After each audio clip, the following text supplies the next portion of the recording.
دوستان وقتتون بخیر، خسته نباشین. میخواستم در خصوص پاور بی آی باتون صحبت کنم. یه صحبت خیلی کوتاه در حد مثلا 5-6 دقیقه. و از پاور بی آی هم اون بخشی که راجع به میجر هاست و از اونجا هم دسته‌بندی کردن میجر ها. خب چرا دسته‌بندی میجر ها مهمه؟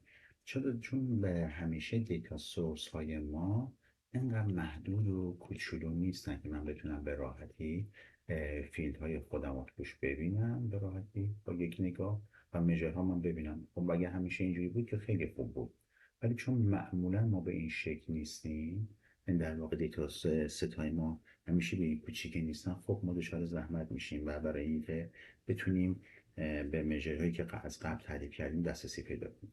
برای این کار این امکان وجود داره که ما بتونیم میجرهایی که و کارکردشون با هم مرتبطه یا توی یه قالب میگنجه رو بیایم با هم دسته‌بندی کنیم و بعد از اونها به راحتی استفاده کنیم. برای این کار هم پاور بی برای من امکانات در اختیار من میذاره برای این کار، و هم میتونم از ترد پارتی ها استفاده کنیم. خب حالا من برای این کار یه دیتا ست خیلی کوچولو دارم. میخوام این دیتا ست کوچولو رو با هم یه مرور کنیم از اینجا قبل از اینکه وارد پاور بی بشیم. این 4 تا فیلد داره: اوردر آیدی داره، اوردر دیت داره، سرز امان داره و کاست امانت. اوکی. من میخوام یه 3-4 تا روی این در واقع مژر تعریف کنم و بعد دسته‌بندی رو انجام بدم. برای این کار من در ابتدا اول CSV رو میخونم، یعنی get دیتا میخونم، CSV رو میخونم، سورسم منتقل میکنم به دیتا ست، به پاور بی آی، لودش میکنم،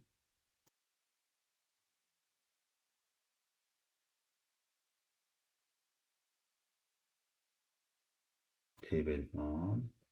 این در واقع سورسی که قبلا رو تو اینجا با هم دیدیم و من دارم اینجا میتونیم ببینیم.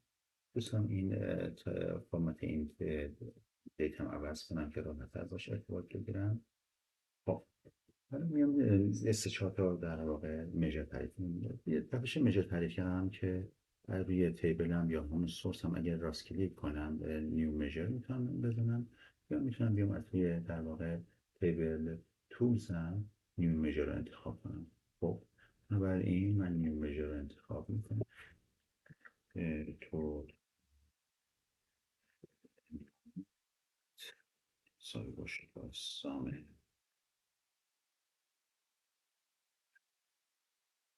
سلز میجر بعدی رو تعریف میکنیم. این رو از اینجا استفاده میکنیم. نیو میجر تو راست بستان تو تایم هاست. خب حالا میخوایم سودمون رو دست بیاریم. تو رافتی مسایس با درآمد کل، یعنی توتال اماونت منهای هزینه کل توتال هاست. و ما الان اگه دقت کنیم ما سه تا مژر تعریف کردیم که اگه بخوام استفادهشون هم بکنیم سه تا کارت میندازیم اینجا،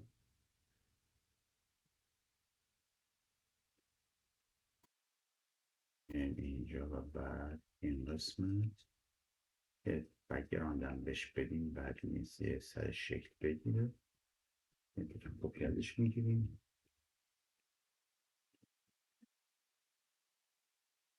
اولی اماونت، دومی راست و سومی ترافیک سود کلین.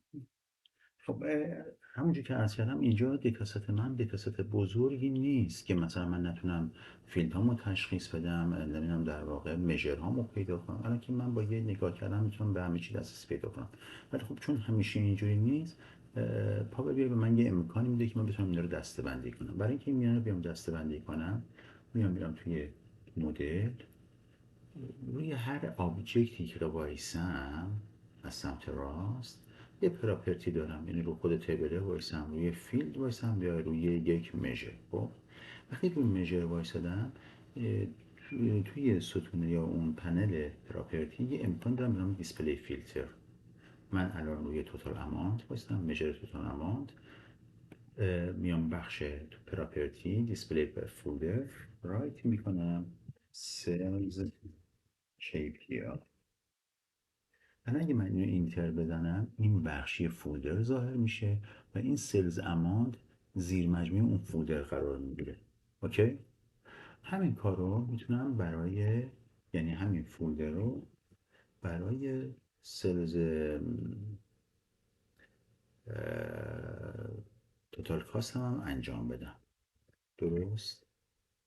پس برای توتال کاست هم انجام بدم. برای پرافیت هم میتونم همین کار رو بکنم، ولی با این تفاوت یه اندیس بهش بدم که نشون بدم من میتونم فولدرهای متعددی تعریف کنم با موضوعات متفاوتی و بتونم در واقع تو اون کاتگوریایی که تعریف میکنم مژرهای وابسته به اون کاتگوری رو تو اون فولدرها قرار بدم. اوکی.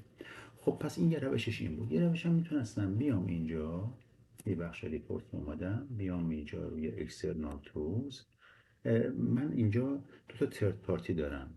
خب دو تا ترد پارتی خیلی معروف که از قبل روی سیستم هم نصب کردم. وقتی نصب میکنم روی سیستم اتومات روی پاور بی آی من تاثیر میده پاور بی آی منو و میان اینجا اد میشن.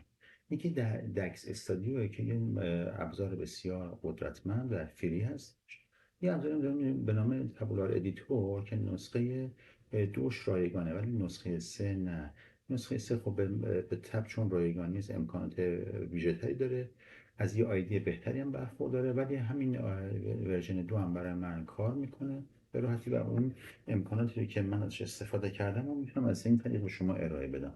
خب من میام روی در واقع تابولار ادیتورم کلیک میکنم، ادیتورش باز میشه. توی ادیتور که باز میشه من میام بخش تیبلز، اون در واقع سورس خودم رو پیدا میکنم. توی سورس خودم که قرار میگیرم میکنم من فولدر سلز KPI رو دارم و سلز KPI 2 میخوام از اینجا این سلز KPI 2 رو حذف کنم و اون توتال پرافیت هم ببرم پیش بقیه دوستاش، پیش خانوادهش. میام روی وای میسم کلیک میکنم، این اندیس دو رو از این پاک میکنم و یه اینتر. اینجا الان اینا کنار هم قرار گرفتم ولی هنوز پاور بی آی من تاثیر نگرفته. برای اینکه این اتفاق بیفته میام روی فایل یا کنترل اس میزنم یه دکمه سیو رو میزنم.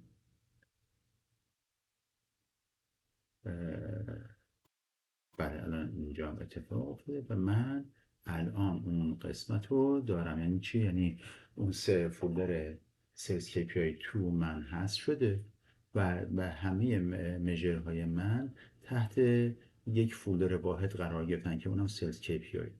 امیدوارم این آموزش کوچولو به درتون بخوره. خوشحال میشم که این ویدیوها به درد شما بخوره و مورد اقبال شما واقع بشه. امیدوارم در ویدیوهای بعدی شما رو هم همراه خودم داشته باشم. موفق و مؤید باشین. شب خوش.